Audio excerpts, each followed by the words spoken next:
নমস্কার সবাইকে, ত্রিপুরা পাবলিক অপিনিয়নে স্বাগত। আমি সোমেন রয়েছি আপনাদের সঙ্গে। রাজ্য রাজনীতির বিশেষ আলোচনা আজকে আমরা আবার নজর রাখবো এডিসি নির্বাচনের দিকে। এডিসি নির্বাচনের গোমতী জেলায় যেখানে 60টি আসন রয়েছে, 60টি আসনে বিজেপির যিনি ইনচার্জের দায়িত্বে রয়েছেন তিনি হচ্ছেন রাজ্যের অর্থমন্ত্রী প্রণয় সিংহ রায়। তিনি ত্রিপুরা পাবলিক অপিনিয়নের সঙ্গে বেশ কিছু প্রশ্নের জবাব দিতে গিয়ে তিনি কি বলেছেন সেই বিষয়টি আজকের প্রতিবেদন আমরা তুলে ধরছি। এবং সেই সঙ্গে সারা রাজ্যে আমরা দেখছি যখন মথা প্রচার করছে যে পাহাড়ে অর্থ প্রদান করা হয়নি, অভিযোগ সরাসরি করা হচ্ছে যে অর্থ প্রদানের ক্ষেত্রে বৈষম্য করা হচ্ছে। সেক্ষেত্রে তিনি কি বলেছেন, অর্থাৎ অর্থমন্ত্রী এক্ষেত্রে আসন রয়েছে এডিসিতে, সেই 60টি আসনের আপনি দায়িত্বে রয়েছেন ইনচার্জ। সেই জায়গাতে কি দেখছেন, ঘুরছেন, কথা বলছেন, কি অবস্থায় রয়েছে? দেখুন, প্রথমত এডিসি নির্বাচন ঘোষণা হয়েছে, এর মানে নয় যে আমরা এডিসি নির্বাচন ঘোষণা হওয়ার পর থেকে আমরা কাজ করছি তা নয়। নির্বাচন অনেক আগের থেকেই আমাদের যত পাহাড়ি অঞ্চলে এডিসি এরিয়াতে আমরা কাজ করছি।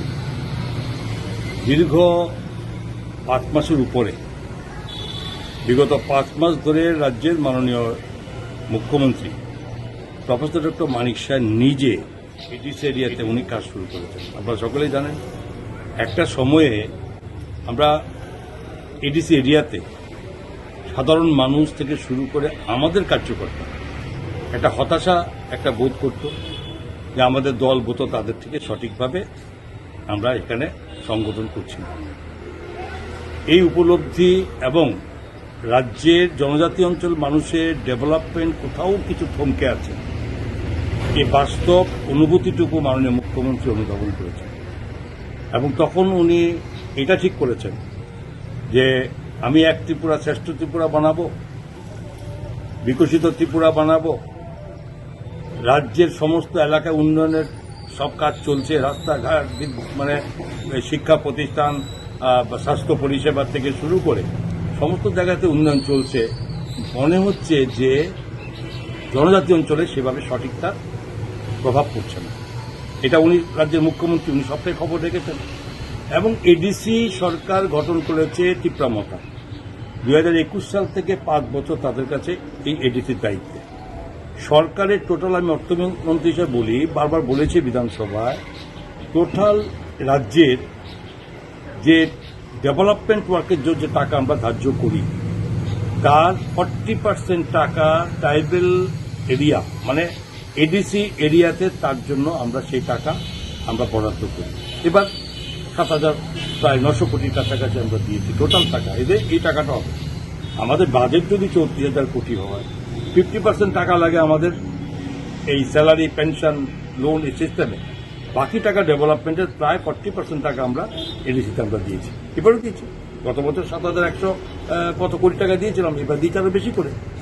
তো এই যে ডেভেলপমেন্ট, এই ডেভেলপমেন্ট যদি সঠিকভাবে মানুষের কাছে না পৌঁছায় তাহলে আমাদের এক ত্রিপুরা শ্রেষ্ঠ ত্রিপুরা হবে না। এবং রাজ্যের মাননীয় মুখ্যমন্ত্রী দেখেছেন যে আমাদের রাজ্যের 1/3 মানুষ জনজাতি অংশের মানুষ। তো আমি এত বড় একটা সংখ্যার লোককে যদি ডেভেলপমেন্টের যদি সঠিকভাবে সমতলের সঙ্গে পাহাড় যদি না পৌঁছাতে পারে, হতে পারে না। এই শুরু হয়েছে ওনার কাজ, এবং সেটা মথার নেতৃত্বরা সেটা মেনে নিতে পারেনি। এই মেনে নেওয়ার পেছনে আমরা যাবো না রাজনীতি, আমাদের এটা রাষ্ট্রবাদী দল, আমাদের এটা ন্যাশনাল পার্টি, এটা এমন আমরা শুধুমাত্র এখানে আঞ্চলিক দল করি, ন্যাশনাল পার্টি। এটা আমাদের পার্টি সারা ভারতবর্ষের যশস্বী প্রধানমন্ত্রী নরেন্দ্র মোদীজি যে সারা ভারতবর্ষের ডেভেলপমেন্টে উনি কাজ করছেন, নর্থ ইস্টার্নে আলাদা করে দেখেন। তো আমরা সেখানে আমরা বসে থাকতে পারি না। তো সেই জায়গাতে আমাদের কাজ শুরু হয়েছে, টাসেল শুরু হলো। ওরা পছন্দ হচ্ছে না যে আমরা ভারতীয় জনতা পার্টি জনজাতি অংশের মানুষের উপকার জন্য করি। ন্যাচারালি এই জায়গার থেকে শুরু হয়েছে। যত কথাই বলুক, আবল তাবল কথা সরকারে বদনাম করে, আবার সরকার দিল্লি থেকে খাতির করে, এখানে এসে সরকারে বদনাম করে। এইটা কোনো দ্বিমুখী পরিচালনা হতে পারে না।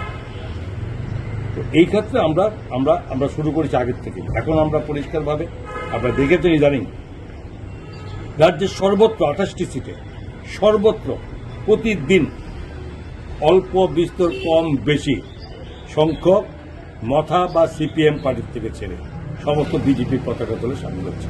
মুখ্যমন্ত্রী যেখানে যাচ্ছেন সেখানে কয়েকশো পরিবার।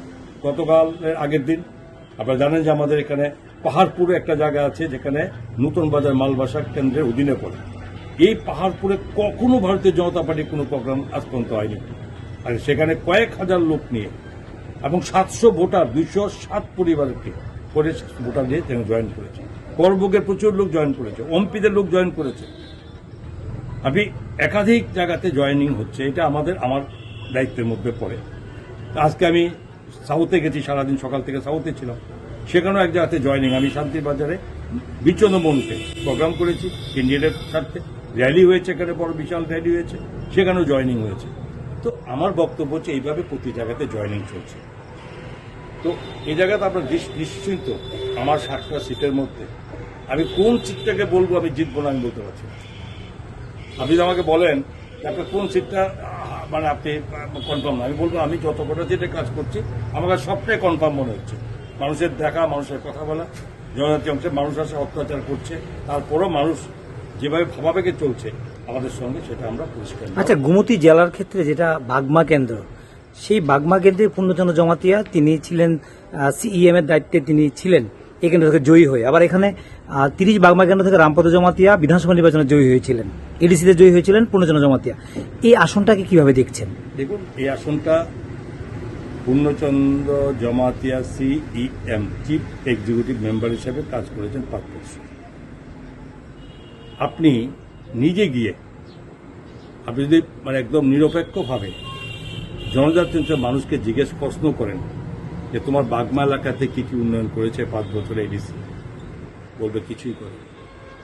হতে পারে সিইএম, উন্নয়নের ছোঁয়া কিছু নেই।